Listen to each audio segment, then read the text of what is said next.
You know, sometimes like I just kind of like caught up in the music, you know, and I just kind of just go with it because you know it's I like this entry music. It's I like it too. Right? It's very Jamaican, Caribbean. Very, you know. Oh, you know what? Vacation. It's very vacation vibe. Yes, I like that. yes. I mean, like there shouldn't be a reason why a quest should be boring, right? No, absolutely not. Isn't like one of the saying like a revolution without music is not a revolution at all? I have never heard of that, but I believe that. I don't know. I just make that shit up. Anyways, hello everybody. My name is Omar, and welcome to A Soul's Quest. Thank you for your time. We are here with our lovely co-host and my beautiful partner, Jessie. How are you? I'm good. How are you? I'm well. Thank you so much for the first part of your interview, and I'm so excited to find out more about you. It was not easy. Sharing some of those things I've never shared. No, and we truly appreciate it. I mean, it takes a lot of courage to come up and just really divulge or say everything that happened in your life. You know, it's very vulnerable, and I really appreciate it because I hope that a lot of people relate to it, if not to it all, but it's just certain parts of it. You know? I think if people can relate to certain things, and that's the one thing that they kind of relate to, and they're okay with that, they align with that. That's good. And I think that's part of our process. You know, what we really want is to, you know, we talked a little bit earlier about comparisons. You know, it's not about comparisons, and it's not about, oh, this person is so great, look at all the stuff that I haven't. It's not about that. It's about understanding the commonalities between the people. So, and that's what the share experiences is all about. Right. Yep. Excellent. So thank you again, all Soul Questers, for joining us today. My name is Omar. This is Jessie, and today we are going to get into part 2 of Jessie's quest. So, are you ready for that? Yeah. All right. Are you ready? I'm excited. I mean, like I'm pumped. I'm pumped. Okay. I'm pumped. All right. Yeah. I'm pumped. Let's do it then. All right. So last time we talked about your adolescence, your youth, you know, from birth and to getting into high school. So now we were getting into that stage in which we're beginning to be an adult, so to speak, and right after high school. So how was graduating high school, and what happened to you immediately after that?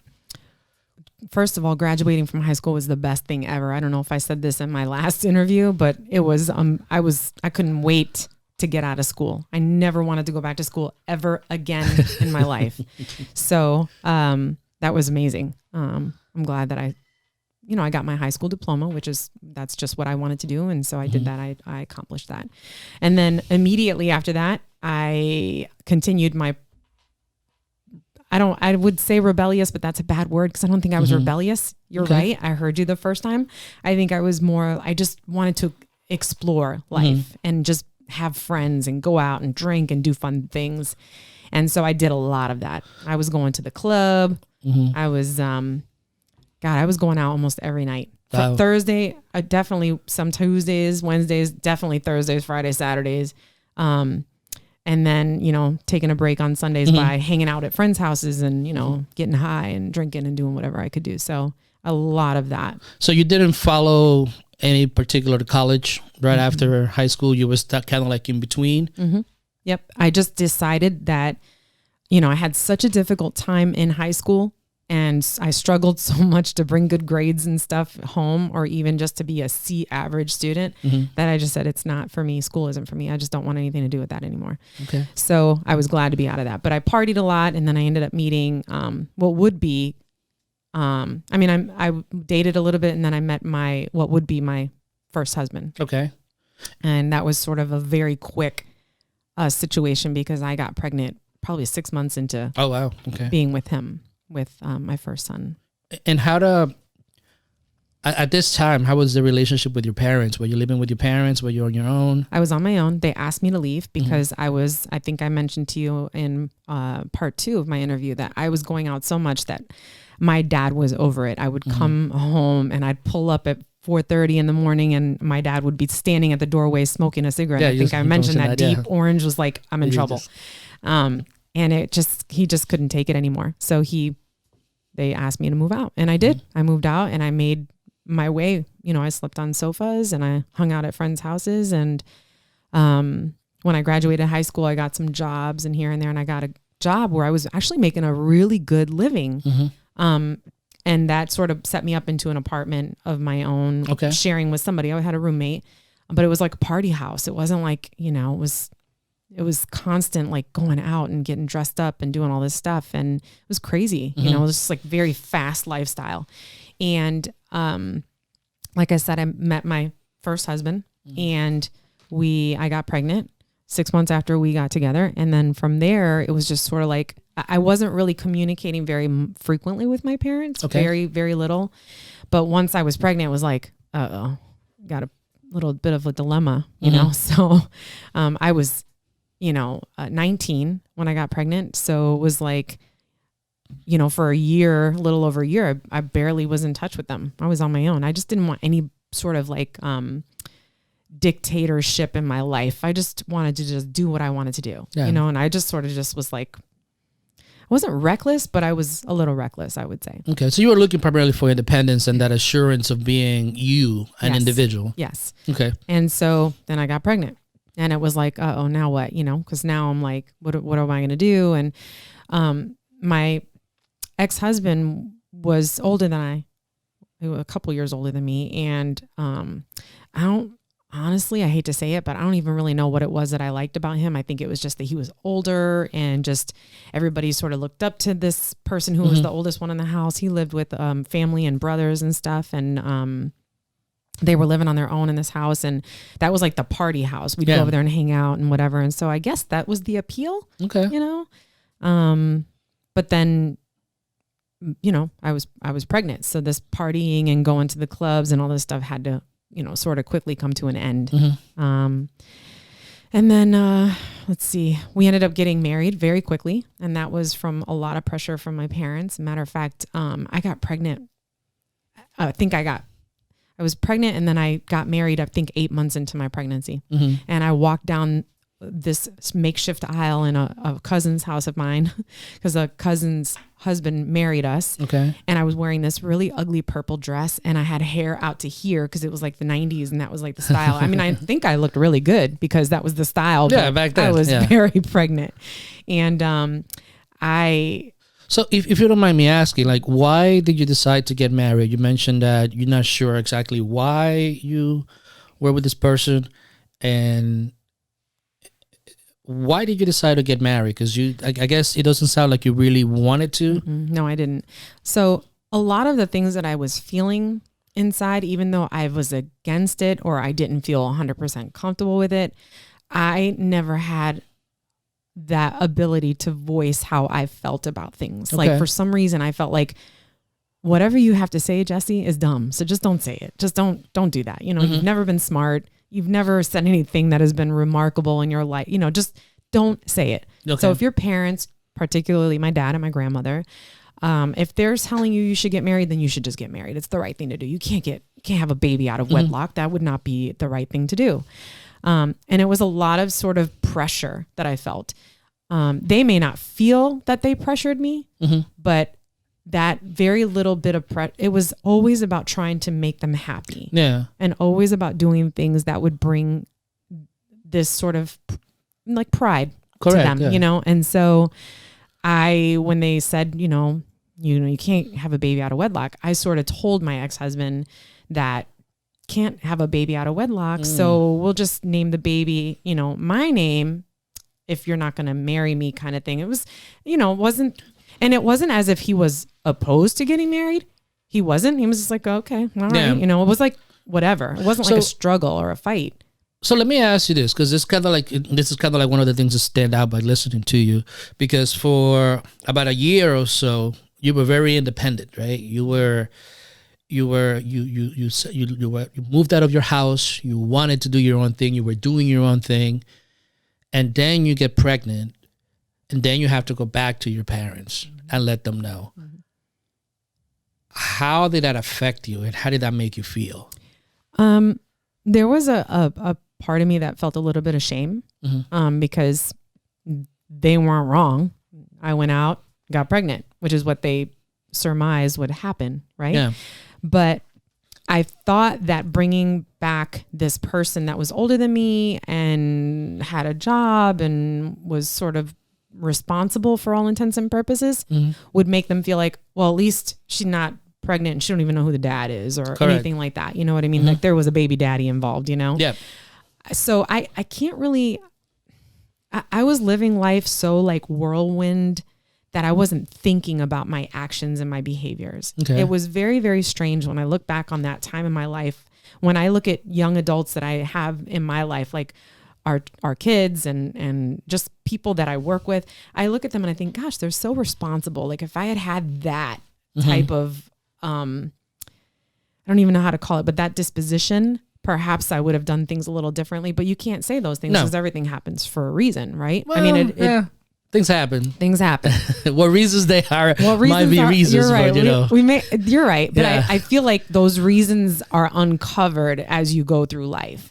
Some of which have not been unveiled yet. But I know that there's, that's when I'm glad I went through that because I would not be able to do this had I not gone through that. So that's what I mean by that. Yeah. No, I get it. So moving forward, as you begin to, now you're about to have a child, you're married.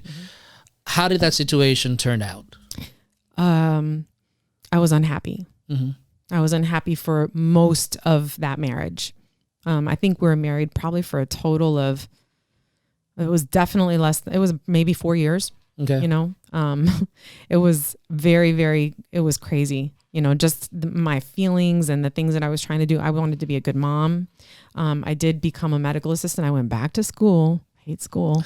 Went back to school, became a medical assistant and was determined to do right by my kid, you know, and just sort of was just living this monotonous life. We weren't doing anything spectacular. I wasn't doing anything crazy. I worked, you know, but I knew I was unhappy when my oldest was about 2 years old or a little under 2 years old. I was like, I need to get out of this marriage. And that was my goal. Okay. So, and what was so unhappy about being married at that time? I think what it was is that I really never loved this person to begin with. And so then now I'm in this life with this person. I'm not doing anything that's exciting or whatever.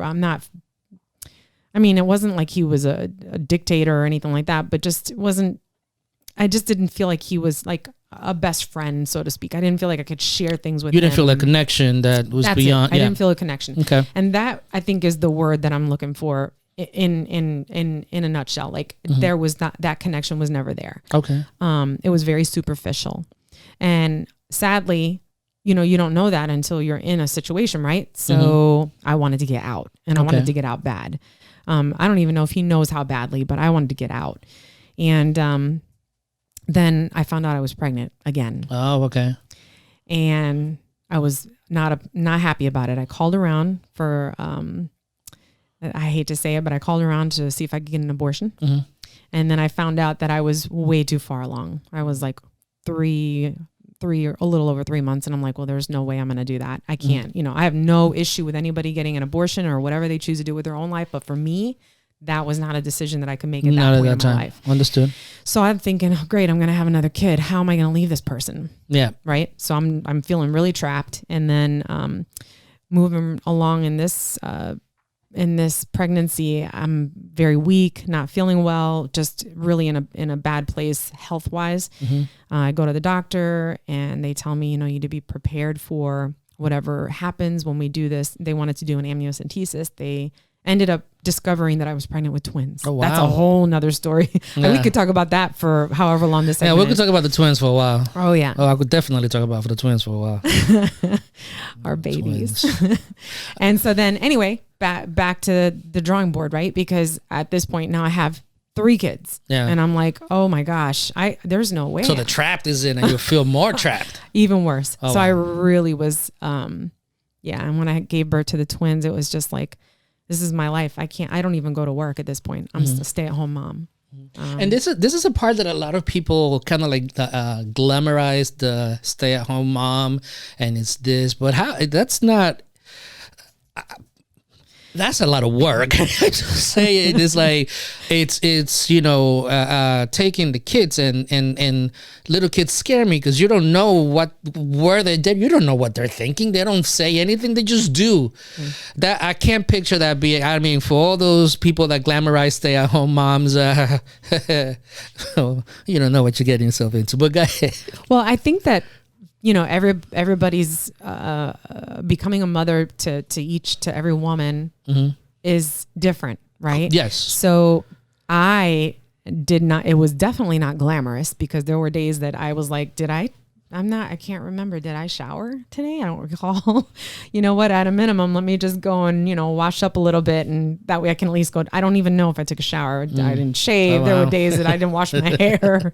I mean, there wasn't time for that. It was like constant laundry, constant feeding, constant, breastfeeding and all this different stuff. It's a lot of work. It is a lot of work.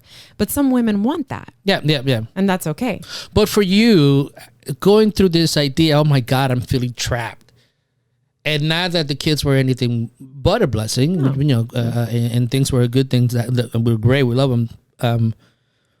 But when you're going through that, how did that feel, and what happened? Because you want to get out of this marriage, but now you're wow. No, I felt trapped. It was a downward spiral, basically, because what happened then ultimately is that I knew that my ex-husband was stepping out on me. Okay, like I knew that was happening. Some people lie really well, and he was really good at it for a while, but I caught on to what was happening, and he didn't have very good friends, because some people were kind of letting me know. Yeah. But he never admitted it, and I didn't bring it up because I really didn't care. As long as we had just kept our distance, so to speak. And so it ended up being where we were, okay, I got to move on with, my life, and I have to take care of the kids and whatever. So it was just a downward spiral. I think I started to get into this place where I was really becoming unhappy and really just wanted to have some independence, because I didn't have that.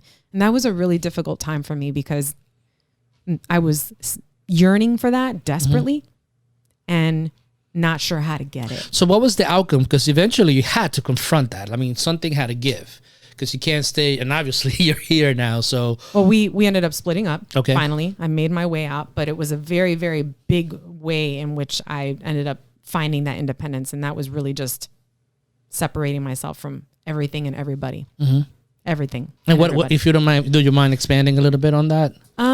Basically, what I did was I, some things happened in the interim there, and then I ended up just one day packing up my car, and I left. You left everything. I left everything. I left my children, and that sounds terrible, but I left everything because I knew. Here. Thank you, because I knew that if I didn't go out to find that independence, it's almost like the book, The Alchemist. He left everything to go find, right? That's what I had to do. So let me ask, because I'm very interested in that, because it's like, how did that feel that you just know it's like, I have to go? It's like, I can't stay here. Like, what propelled you to make that decision? Because that is I mean, it sounds, if you're painting the picture, right, this is a horrible time. You're lost, you're trapped, you're confused. But you had the courage to make that decision to go. Something pushed you. Tell me, can you take us through that? I think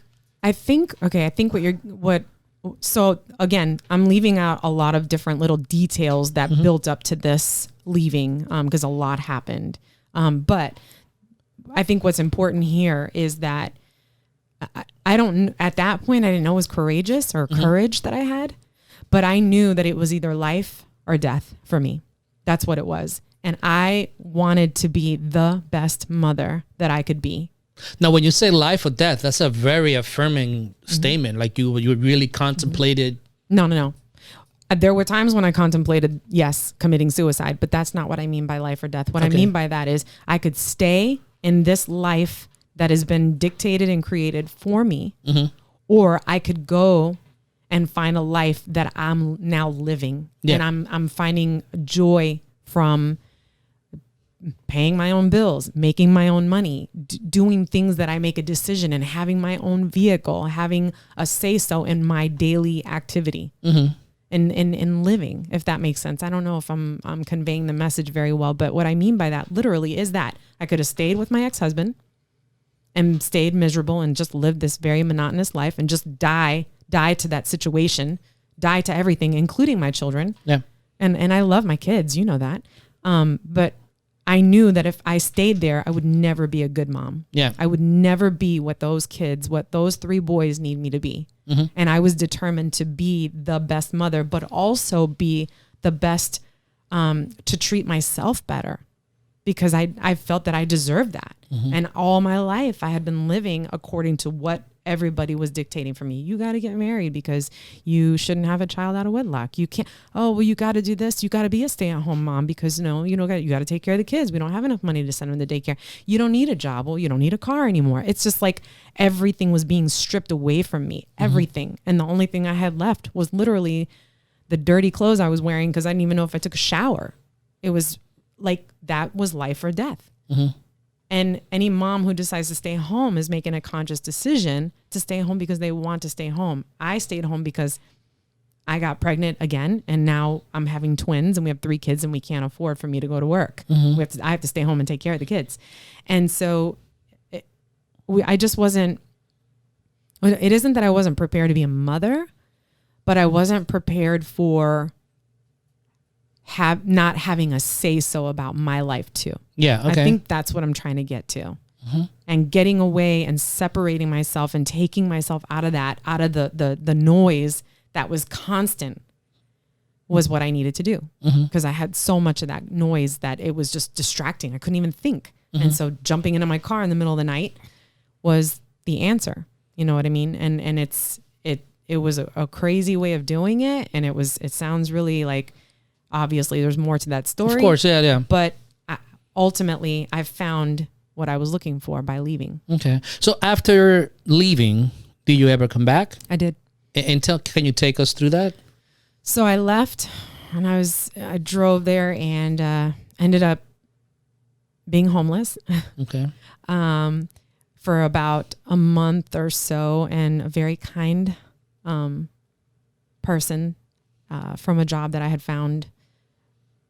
I guess she caught on and she realized, I don't think she's leaving. She's sleeping in her car, and came over and just, knocked on my window and scared me to death because I didn't want anybody to know what was happening to me. And I didn't know anything where I was living. So it was kind of like foreign. Mm-hmm. And it was cold as shit. Cold Denver. Oh my God. Yeah. Denver. There you go. And she ended up feeding me, and then I ended up in the hospital because I hadn't really eaten. Oh, wow. And I don't know what compelled me to eat a Big Mac from McDonald's, but I did. And my stomach was in knots. And anyway, I ended up ultimately getting a couple of jobs and, sharing an apartment with some people. And I found good people that helped me through a couple of things. And but I had independence. Okay. And then I finally got my own apartment. Excellent. Saved up enough money to get my own apartment. Had never done anything like that before in my life. Okay. I had been independent before, but I was living in somebody else's house. Yeah. Now, because again, this is like the second time that you get in the independence, right? So you first from leaving your parents' house and graduating high school, and now this. What was the difference the second time around? The second time around, I was responsible for paying bills. Mm-hmm. I had to get my groceries. I had to cook at home. Back then, I didn't do that. We were eating fast food, going out every day, going to the club. I would go days sometimes without even eating. Oh, wow. Just, your metabolism is just going. You're not thinking about all that. Mm-hmm. Now I'm at a different stage. I'm 20 something years old. I got to pay my rent. I have to pay my electricity. I have to buy food. I have to clothe myself. Mm-hmm. These are all things that I had to do that I'm not saying I never did those things before, but there was a different kind of outlook at this point, because now I'm a young woman with 3 kids, and I have a purpose. I'm getting myself on my feet and getting my emotions in the right place so that I can function. So then you moved back and you got back together with the kids? I did. Okay. Mm-hmm. And how did that transition happen? And then what took place after that? It was very weird because I ended up going back to my ex-husband, thinking that, okay, you know what? Maybe he's changed. I've changed. Maybe we could do this. We can make this work. I quickly realized that was not the case, but I was independent. I said, I'm getting a job. I'm keeping my car, doing my thing. And I basically just got back into life and started making decisions for myself, took charge, basically. Okay. So you came back to Florida, got together with the kids. Mm-hmm. Did you get together also with Baby daddy, yes, I did. I was gonna say ex-husband, but okay. I'm trying to be too cool for this. I gotta relax. I gotta learn to relax. Yeah, relax. Yeah, it's a little different. But go ahead. I'm the one that's divulging everything. I know. You already know all this. Well, yeah. Yes. So I came back. I was reunited with my kids. It was that feeling. I cannot describe that in words without becoming overly emotional. But in that moment, I remember kneeling next to their beds, and I thought, I will never, ever leave my kids again. Never. And so I basically ended up getting back together with their dad because I thought, you know what, maybe this will work this time. We've had time apart. And I quickly realized that wasn't going to happen. But the one thing that I did when I got back with him was there was this clear understanding that I am not going to stay home. I am not going to go to work and give up my entire paycheck. I'm not going to not have a car. I'm going to have some level of independence. Yeah, so to speak. Yes. Yeah. Okay. And in his defense, and I don't want to defend this person, but in his defense, I don't think I'd ever done that before. I kind of just went along with whatever because, I just kind of coasted through, my early part of my life. But this time I was like, no, I can't let that happen again. I need these things in order to be okay. So you were able to communicate exactly what you needed. I was. Okay. Yep. And so basically, we ended up not staying together. I think, we did get remarried because we did get divorced. I remarried him. It's crazy, but I did. And then I realized, but a lot of that, again, I had my mom and dad pressuring me again.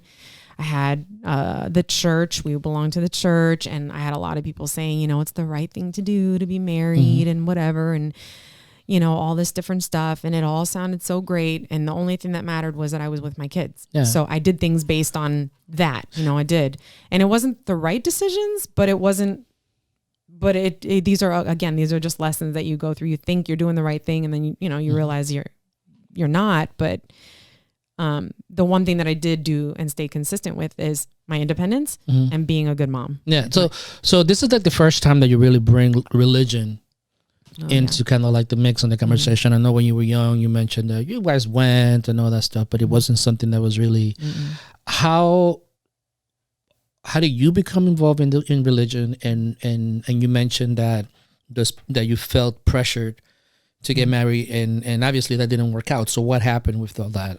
Well, basically, again, if I was to sit here and tell you my whole story, we'd need a lot more time. So I have had to cut things out that aren't necessarily relevant to what it is that we're trying to accomplish here. But I was very active at church. I became a born again Christian, was going to church every Sunday, was part of like a women's group and the whole 9 yards. And when I was going through these issues with my ex-husband, his story was different than my story. And I wasn't really telling a story. He was. And, he ended up with the kids. I left him with the kids because he was making a living and he had connections and he had people, including the people at church, because every single person from that church literally stopped talking to me. So you were like the Jezebel? I was like the black sheep of, the county that I was living in or the city I was. Yeah, the Jezebel, the what do you call that? Scarlet letter? I don't know. The scarlet letter. So sadly, all of my deeds, my bad deeds came up and everybody knew about all the stuff that I did wrong, but nobody knew anything about what he was doing. And I chose and I continued to choose not to tell his side of the story because I just didn't feel like I needed to. What was I trying to do? Yeah. I'm only going to do my side. And I admitted my faults and my mistakes. I made mistakes. I'm not perfect. But sadly, he never did. And to this day has never told me anything about anything he's done wrong. Yeah. And that's okay too. It's fine. But religion to me died for me in that moment. I never wanted to go back to church ever again because I had no trust and no confidence in people who said they were Christian and that we're here to help you and we're here to God loves you and we're going to be here for you, because nobody was there for me. Okay. Nobody. I mean, very few people. And if they were there, I didn't know it. Yeah. Because they all allowed me to go through everything that I went through alone. And that's not what that community is about. Yeah. So back again, I mean, you're back by being on your own. Mm-hmm. Yeah. And being in yourself. So you're still living in a house with your kids. Mm-hmm. I was there. And so then what happened after that?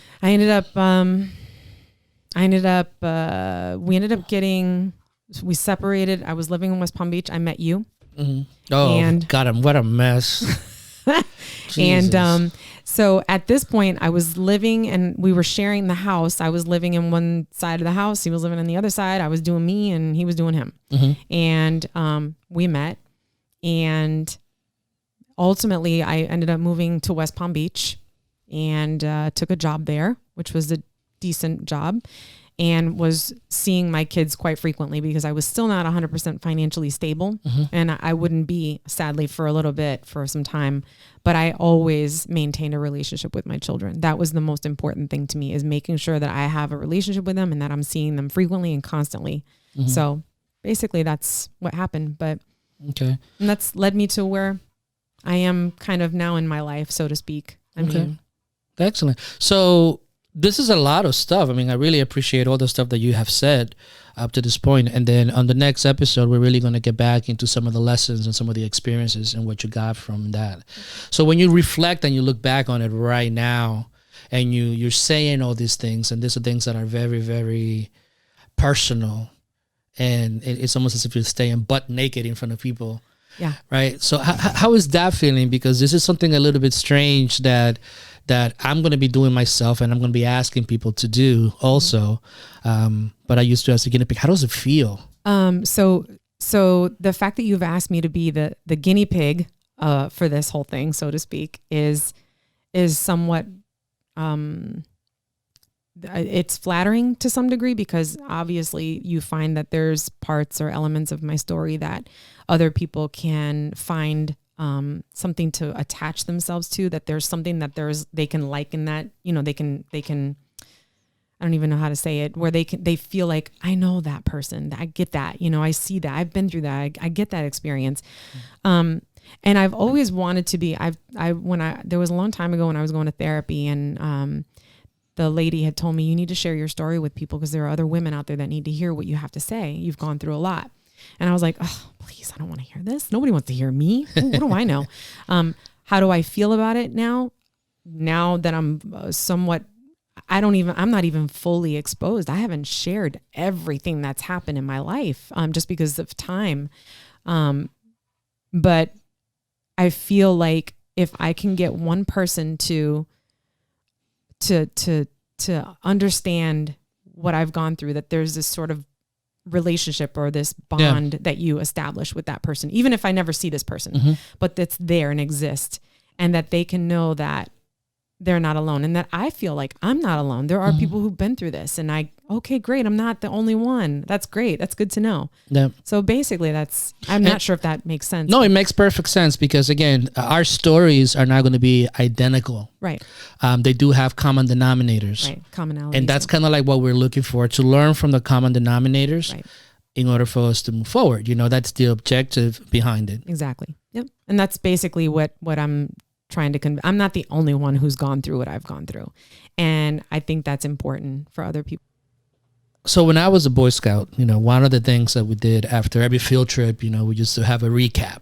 We used to break the groups into little groups, and then we went around and we asked certain questions. They get this little beads at the end of it, and if they get enough beads, they get a merit badge. And it was, but the idea was behind everything we did. We reflected back on it and see what we've learned. Okay, so I want to do something that is called S.C.I.A.R reflection. Okay, and I want to kind of like reflect back on your quest up to this point, and I want you to share a little bit about the things that you have learned, but also what the future looks like, and go from there. So so first, were there moments during your quest that you felt alone?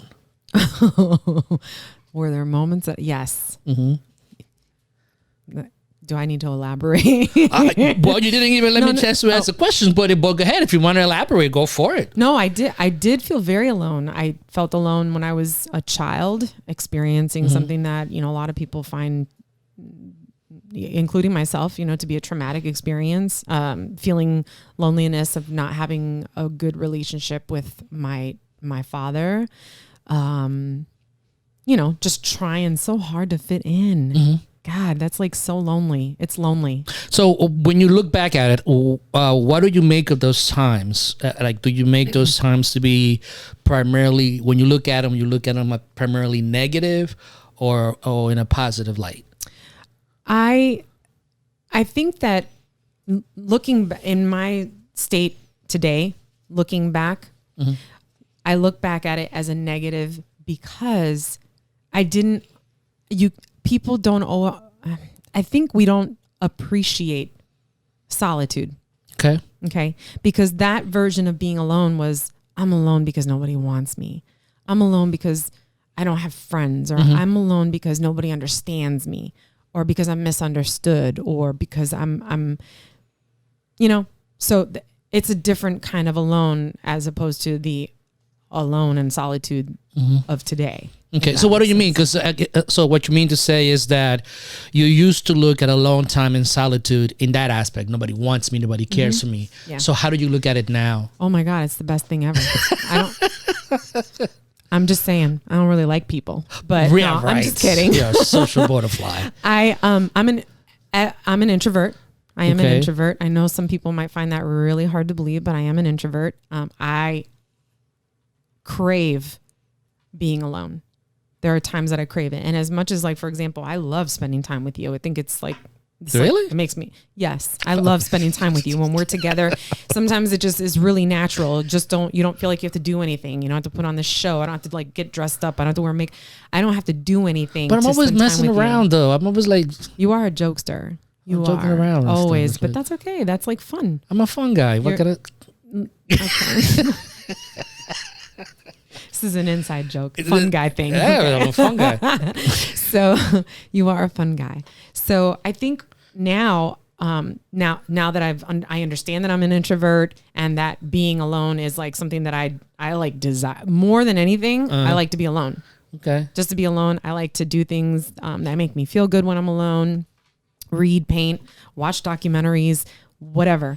And or just do nothing. You know what I mean? It's just, or sometimes it can even be, as strange as this sound, it could even be cleaning. Yeah. But I'm alone. Okay. And it feels good. It's a space that you don't get frequently. And in this world, in today's society, there's so much noise going on that it's so hard to drown it out even when you're alone. Mm-hmm. Like, I don't know how many times I've sat and I've been like, I'm just going to breathe. I'm just going to be quiet.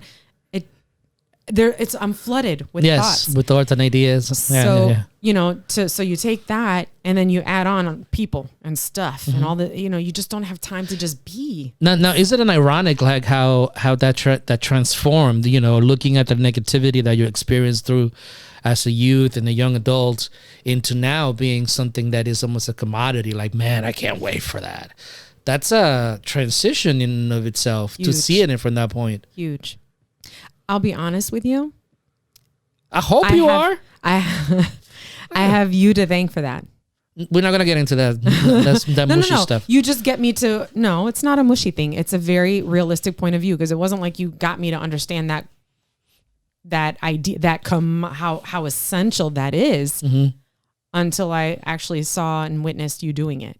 And I was like, there's something here. I'm missing something. So, and I think that just exploring and getting to know myself, I started to realize that those are moments that I really need. Yeah. And as an introvert, I didn't understand that. I think I've always been an introvert, but I didn't understand being an introvert until I got older. Yeah. And now I understand, okay, you can give some of yourself to these people, but you need to be like, I'm going to reel it back. I can't do too much here. I know when I need a timeout. I'm done. Yeah. I didn't know that before. Does that make sense? No, that makes sense. I think that to me, a lot of the times it just happened because physically I ran so much that I just kind of like tired myself out and I had nothing else but I need to be alone. But it was just, that's what same. But there's a beauty in solitude. Mm-hmm. It's nice kind of like once in a while, not just to see what's in your head. Yeah. Not having any, there is days I literally will plan on this Saturday, I'm not doing shit. I want to stay home. Nobody comes over, nothing. I don't want anything. I just want to be left alone. But it's funny though, because a lot of the times, like when I was growing up, you know, and we're going to get more in my life later, but when I was growing up, or when I was like, that was like a sign of laziness. Like, you're not doing enough, you know, you're not doing enough. You need to push, you need to push, you need to push, you know, and, you know, that was good. And it is good to work hard and all that stuff, but it's, I don't know. I mean, but the question though that I would ask you, and I'm sorry that I cut you off, is then what are you doing that for? But that's you know, that's the reasons that's what you have to look. I mean, when you're young and you go, is that because you want to get to a certain point, achieving an independence or anything like that. You know, when you get a little older, it's like that doesn't matter as much. You know, it's like to some people it does. Yeah, it's true. And then it's true. You know, so then that I think we talked about that in the beginning of my interview. Is that, or we might have talked about this on our introductory video, as a matter of fact. And it was literally I'm driving to work, and I don't even realize I went how through you got there. How did this happen? So yeah. Yep. All right. So moving on.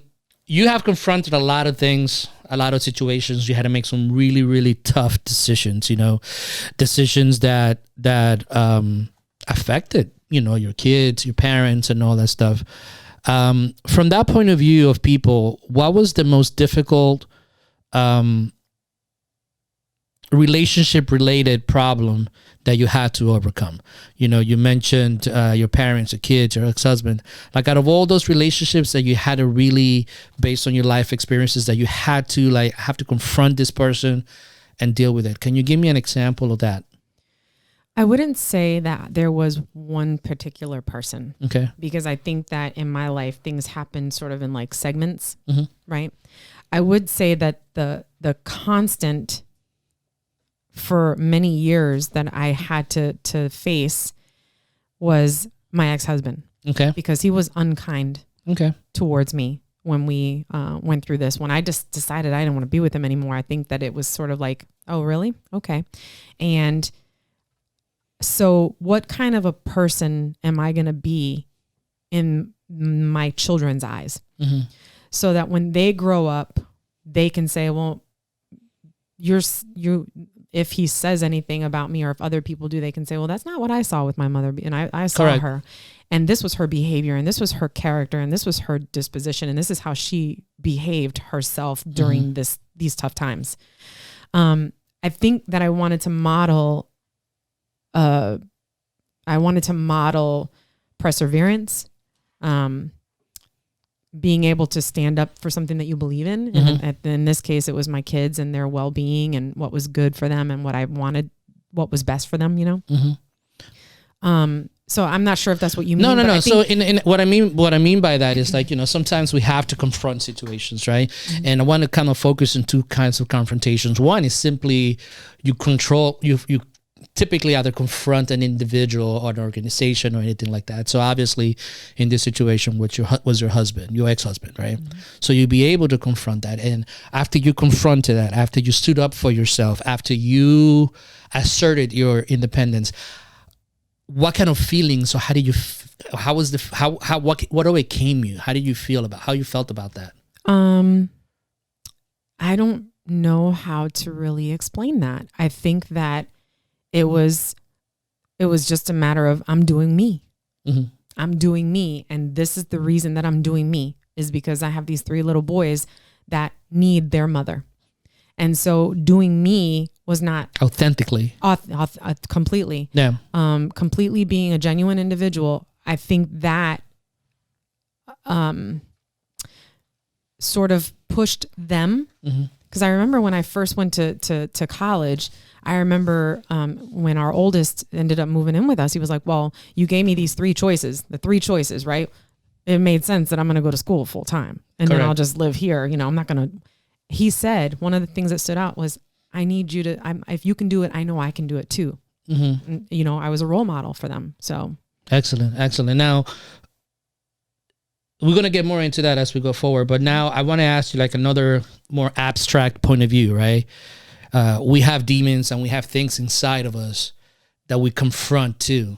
So we talked about the physical, a particular person that you had to confront that person, and you did successfully to gain your independence. Can you tell me something internally that you had to confront about yourself and that you were able to overcome? I honestly, I can't say that I've overcome. That wouldn't be an honest statement. I don't think that we truly overcome things. You know what? I'll speak from my own personal. I don't think I've overcome certain things. For example, not being afraid to speak my mind, not being able to say what's on my heart or what I'm feeling, or to speak against something that's wrong, in my opinion, or something that I don't agree with. I think I've overcome that, but I think that I'm continuing to overcome things because every day brings a new challenge. Every day brings a new challenge. So those inner noise is there. It's always there. It's always, it's always saying something. Correct. So I think that's the struggle. And I don't think that I've actually overcome that. I don't know if we can. I think. So how do you cope with it now? How do you, for lack of a better term, manage that? So the management style that I have, even most recently started to, I've resigned myself to, is being more self-compassionate. Okay. And being more understanding that you're an imperfect person, Jessie, and that's okay. So talk to me about the self-compassion. Like, what does that look like? I mean, I always go to this, trainings that we talk about, taking care of yourself and self-awareness. And what is self-compassion? What does that look like? So self-compassion to me, starts with being self-aware. Okay. Because I think what happens is we start to do these things where we can be ugly to people. We can be, I'm naturally a sarcastic person. I'm not. You can be a little bit, tiny bit. But I'm naturally a sarcastic person, and sometimes I can become even more sarcastic or a little short. And I noticed that about myself. The fact that I'm aware that this behavior is starting to come on, and that I feel like my blood pressure is starting to come up, and I'm just like, you're freaking just aggravating the shit out of me right now. And I just feel it. Yeah. That's that self-awareness. So instead of blaming other people for these little things and these feelings and my blood pressure rising and my veins are coming out of my neck and my head and being angry, the self-compassion. So self-awareness, understanding that that's what's happening, stepping back, and then saying, what do I need to do to take care of myself? Because there's something's not aligning. Yeah. And when you are able to say, you know what, I'm going to take time out for myself. I'm going to take today and I'm going to just do me. The house is dirty. This has to be done. I'm not doing nothing. I'm not doing shit today. I'm just going to relax and take it easy and do things that are meaningful to me. But our house is pretty clean. I mean, I don't want you to think that we live on a pigsty. Our house is clean. You're just very particular about the cleanliness of the house. I like a clean house. I'm a little bit, maybe just slightly, tiny little bit OCD.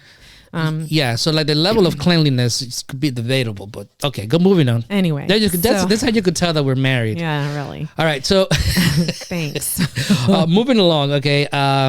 So does that make sense? Absolutely, absolutely. I mean, those are things that yeah, for sure. It makes perfect sense, but it's your way of getting that what you need. That's my management style. Like that's your thing. It's and as long as you're doing that for yourself, that's the important part. So let's talk about the things that you have integrated. Obviously, you mentioned a few things already, like the using solitude, understanding like when you're going to be really reactive with people. What are some of the biggest lessons that you've learned in your journey through life right now that you have used, in the last few years? Okay. I had a situation happen. I've had several situations like this happen. So I'm not even going to pick one example, but in certain situations, the epiphany and the revelation that I get, the aha moment is you're not in control. Okay. And I'm not going to say, well, God's in control. He's got this and whatever. I'm not going to do that either. No, you have to be genuine to yourself. I know that I feel that I have this undercurrent within me that is able to sort of navigate situations. But I also understand that I only have so much capacity to manipulate things and make things go a certain way, right? Mm-hmm. Nothing is in my control. And that has been the most difficult thing for me to resign myself to, because I want to control things. I want to control stuff that happens. If I put something somewhere and it doesn't look right, I got to fix it and make it look perfect. I can't just be okay with it.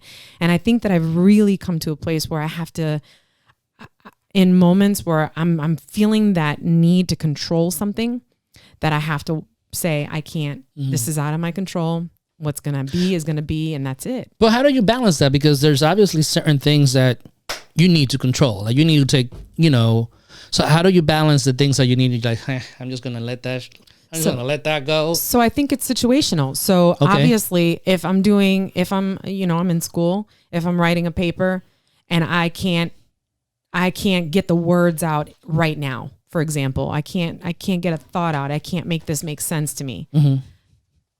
Walk away. Okay. Be okay with that. You don't need to have this right now. It's okay. Yeah. That's one thing. Cause these are things in my life that really can be disruptive for me, and really throw me off at work. People annoy me at work. I need to be able to say,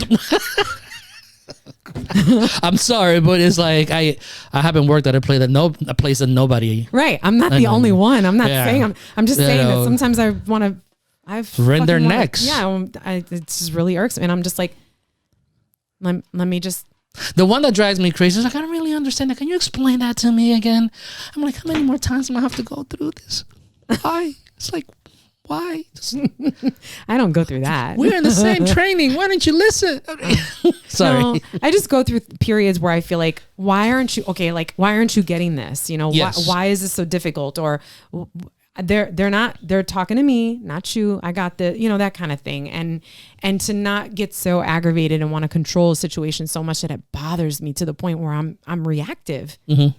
Because the only person that's suffering is myself. Correct. I'm not taking it out on these people directly, but in some ways I am. I think people can tell. People who know me know when something's not right with Jessie. Yeah. You know what I mean? You wear your heart on your sleeves. Ooh, I do. Yeah, I do too. It's terrible. I do too. This house is explosive sometimes. It sure is. Yeah. It's passionate. That's a good word. Yeah. Passionate. That's what it is. There's lots of passion in this house. There's a lot of passion in this house. From the cats to...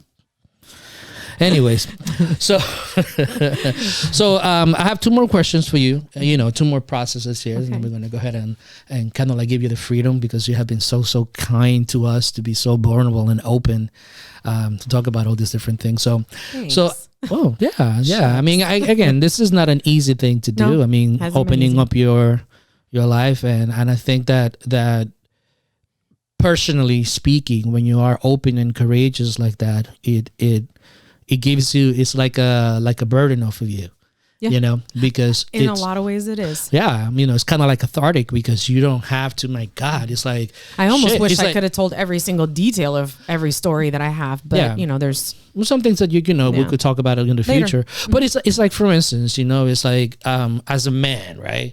And as a man who creates stuff, it's like, it's difficult to admit that you are afraid. Yeah. It's difficult to admit that you're just like, man, I don't want to fail. I don't want to look bad. I got to take care of my wife. I got to take care of my house. I don't want to be that guy. I don't want to be the loser, but rest assured that there's fear, in opening up and being vulnerable and saying that the realities of how you feel, it's not an easy thing, so I do commend you for that, because this is what we're going to ask a lot of people is to do that. But I always, when it comes to leadership, and I will never ask anybody to do something that I'm not willing to do myself. Right. But ladies first. I like that. You like that? All right. Yeah. Okay. Anyway, so after going through your experiences, and you shared your whole entire life, what would you consider to be your philosophy of life? Your philosophy, not like a general philosophy. I don't believe in that. What is your philosophy of life? My philosophy of life is not in any way, shape, or form any type of like, oh my God, this is great. Mm-hmm. But honestly, my philosophy on life is just being a student of life, if that makes sense. Mm-hmm. Because I feel like every situation, every day, there's an opportunity to learn something new and to overcome something. It could be something so minute and small. It doesn't even, to some people, it's like, really? Yeah. But those are moments for us to become better and to become more clearer about our quest, about our journey. About your right? quest. About my quest, right? Yeah. And it could be very small. Even in recent days, I've had like these eye-opening moments. I've been reading a lot of, I think I've told you the Brene Brown books and stuff, and she talks a lot about shame and vulnerability and, you know, not being perfect and all these things. And I think as I think about all the things that she's put down on paper and she speaks about, a lot for me is about being a student of life. Okay. And really just embracing these moments. And again, that comes back to self-awareness and being cognizant of things and how you are and how you behave. And that's pretty much, that's my it's very elementary. It's very basic, but I think again, it's like this is one of the things that we're going to be discussing. You know, you mentioned that it's something elementary. You know, beautiful stuff they don't have to be super complicated. And I always felt like that. Like, well, I don't have anything really like inspirational to say. Nothing mind blowing when people are going to go like, oh my God, this is amazing what she just said. It's not that. Let me ask you this. Do you enjoy your life? You know what? For all intents and purposes, I've had a good life. Do you feel challenged by the things that you're doing in your life? Yes, very much, especially right now. Yes. Do you push yourself to get through that stuff? Absolutely. All right. Every day. You have a house? You have a roof over your shoulders? We eat very well in this house. Yes, we do. We do read very well. Chef Omar. So then what else is there? I mean, what else is there that's good? I have lots of great things. I have 3 amazing kids. So, but your philosophy is like your philosophy how you would like to. My philosophy is that I'm every day, taking it one day at a time. And what can I learn today? Good. Now, finally, you know, obviously and I'm sorry to cut you short because we are running out of time, but I want to get to this final thing. Okay. And this is the part that excites me because now, in my eyes, after talking to you, and personally knowing you, seeing all the transitions that you have gone through, seeing that along the lines, you kind of like discovered or unraveling this person that you are, right? So we can't live in that pain and suffering all the time. We got to take those lessons and actually apply them to life, you know, because that's the whole idea of living. It's like, as you get along, you learn, you take things, and then you apply it to life. Right. So what is the current course of your life? Like, what is the direction that this quest is taking you? Like, where are you? Like, what are you doing right now? So as a result of all of the things that happened, I told you earlier in my interview that I hate school, despise school. Like it's the worst thing ever. So what do you do now? I'm in school. I've been in school for a long time, and I'm happy that I'm on this track. And what track is this? Like, what is it that you're working towards in school? So I'm about to earn a doctorate of strategic leadership. Oh, congratulations. And thank you. I just need to pass those comps and then I'm on my way. Awesome. All but dissertation is what they call it. But so I'll be there very soon. And I never thought that I would be here, like ever. I never thought that I would get to this point in my life. So as I reflect on my life and I think about all of the things that I'm doing currently, doing this new venture with you, sharing our lives with people, asking other people to share their lives so that we can build this community of soul questers that we relate to each other and that we know that we're not alone, right? Which is so important. I'm afraid, but I want to take my philosophy as being a student on life for that, to apply it in that realm and to just give people that power to go for what they want to go for, do it. Absolutely. Absolutely. Jessie, I want to thank you so much for being so open, so candid.